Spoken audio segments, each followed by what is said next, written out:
Sa mga Dabarkads na gusto rin makaduet ang mga celebrity singers, mag-audition na dito sa Broadway Centrum, 3 to 5 p.m. at dalhin ang mga requirements na nakikita nyo sa inyong screen.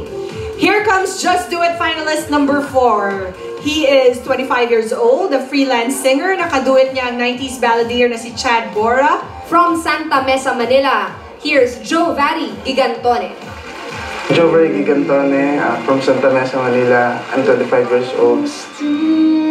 After I graduated ng civil engineer sa TUP, nag-work ako ng mga siguro almost 2 years or 3 years. Pag nag-work ako, parang hindi ako ganun ka-enjoy. When it comes to singing, I really enjoyed singing talaga. Kasi pag kumakanta ako masaya akong baga, nakakaalis ng stress, mga problema mo, nalalabas mo sa pagkanta through emotions.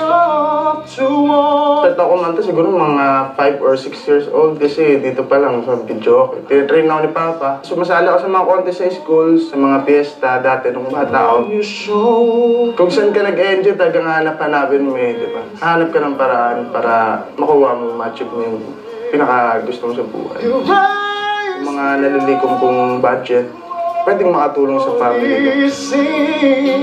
Ma, pa, sa mga kapatid ko, thank you sa lahat ng suporta. Gagawin ko yung best ko para manalo. Ang pagkanta ko ito, inaalay ko sa inyo. I love you. You raise me up.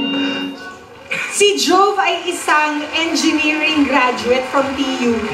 Pero mas passion niya ang kumanta. Hindi mo na ipupursue. Wala na talagang chance? Hindi ko po alam, pero sa ngayon po talagang singing career yung pinupurso ko Okay. Ano naman ang naging experience mo having a duet with Chad Bora the last time, Joe? Siyempre po sa una, nakakakaba kasi Chad Bora po yan great OPM singer. Then, pleasure po rin po sa akin na makaduet si Sir Chad Bora na napakagaling talaga. Jovary, kung ikaw ay mabibigyan ng pagkakataon na pumunta pa sa next level, makapunta sa next level, at ikaw ay manalo, sinabi mo kasi kanina na tumutulong ka talaga sa pamilya mo financially. Ano ang unang-unang yung bibilhin? Talaga pong papagawa po namin yung bahay namin. Padadagdagan po namin ng 3rd floor. Wow! Yun ang literal na level up. May 3rd floor na kasi. Well, Jove, eto pampagana sa'yo, merong mensahe sa'yo si Chad Bora na nakaduet mo last time. Here's what he had to say. Good luck sa'yo ngayong weekly finals at galingan mo alam mo, proud na proud ako sa'yo at alam ko na kayang-kaya mo yan. And just do it. Good luck again. Maraming salamat. Thank you, Chad Bora. Alamin natin kung anong kanta ang iduduet nyo ngayong araw. Magic screen, let's see.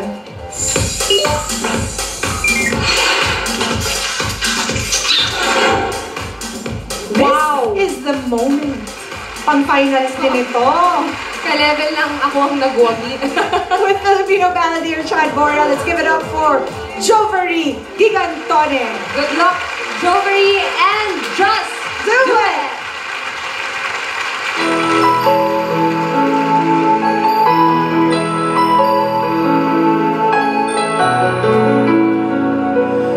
This is the moment. This is the day when I send all my doubts and demons on the way. Every endeavor I have made ever is coming into play. It's here and now today. This is the moment. This is the time. The momentum, the moment on your mind. Give me this moment, these precious times. I'll gather up my best and make some sense at last. This is the moment.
Let's find out kung ano masasabi ng mga judges natin.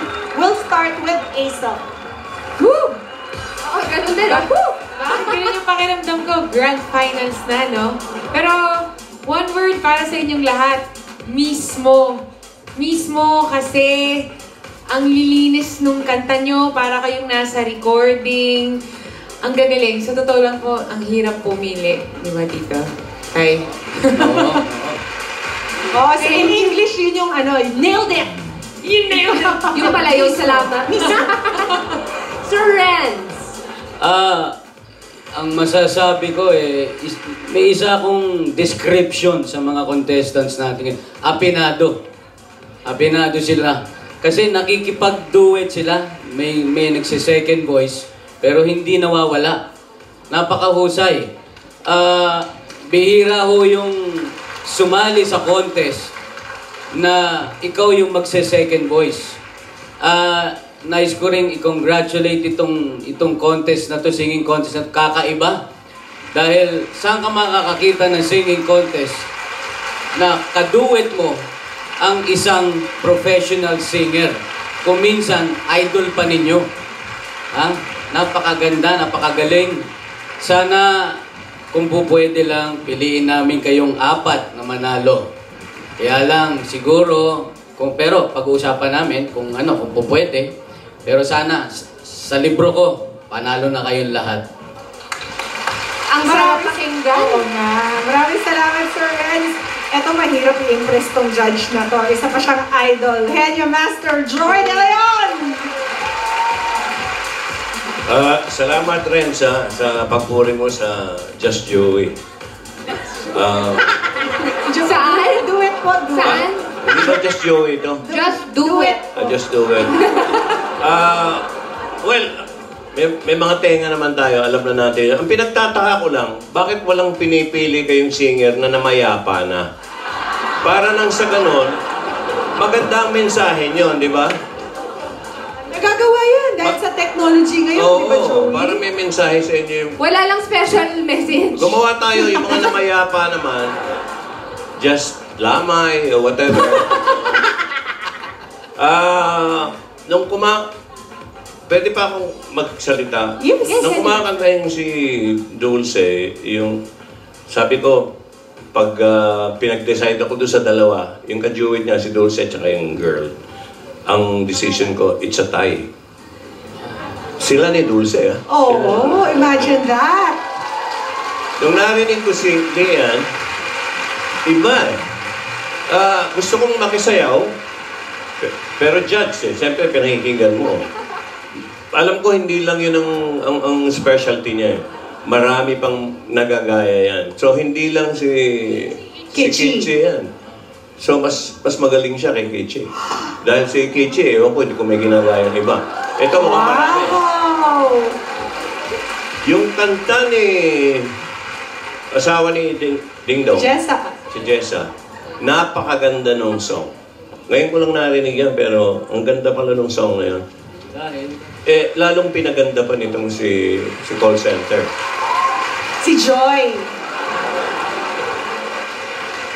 Yung lalaki, hindi bali na. Okay lang. Grabe! Hindi. Ito, pinag-uusapan nga namin eh. Mukhang yung mga nauna na, pumasok na, parang talo nyo pa eh. Wow! So, mahirap po ito. Kaya ako, yung mag-judge talaga eh. Sakit ulo. Ano yan? Si lalaki o si Chodio Mari? Congratulations. Ano nga, tama yung sabi ni Renz eh. Apinado. Mga kaibigan, yung apinado po, nasa sa tono, ibig sabihin nun.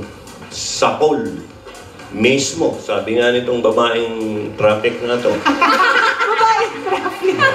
So, you're very terrific. Okay. Yes. Congrats. Napakaganda ng mga komento ng mga judges natin. Thank you very much, Joey, Sir Renz, and Aesop. Pia, hindi natin alam kung ilan ang pwedeng pumasok sa next round. Sa ating elite circle of singers. Pero kaya mga judges, boto na, text na. Pwedeng isa, pwedeng dalawa pumasok, pwedeng lahat sila. Bakit ba hindi? Malalaman natin mamaya ang winners dito sa weekly finals ng Just Do It! At magbabalik pa ang Eat Bulaga!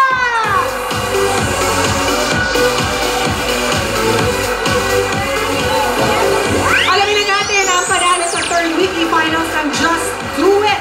Will it be Luyan Kulala? Ang kaduet ay si Miss Dulce. O kaya si Lynn Layumas na kaduet ay si Gina Dad. Or Joy Alpuerto na kaduet ni Jessa Zaragoza. Si Joey Barrington Cantone na kaduet ay si Chad Bora. And the winner! Dito ako sa likod. In no The winners are winners! Lian Layumas, ang kaduet ni Kichi Nadal. Joy Alpuerto, ang kaduet ni Jen Zaragoza. At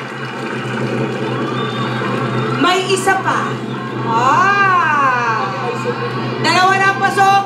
At ang pangatlong nakapasok ay si Luyan Kulala, ang kaduet ni Dulce. Congratulations! Pasok na kayo sa Just Do It with Circle of Winners! Yes, thank you. And thank you po sa lahat ng mga Tower Cats na nakisaya sa amin ngayon. This Monday afternoon, bukas kita-kita ulit tayo dito sa paborito ninyo, Eat Bulaga!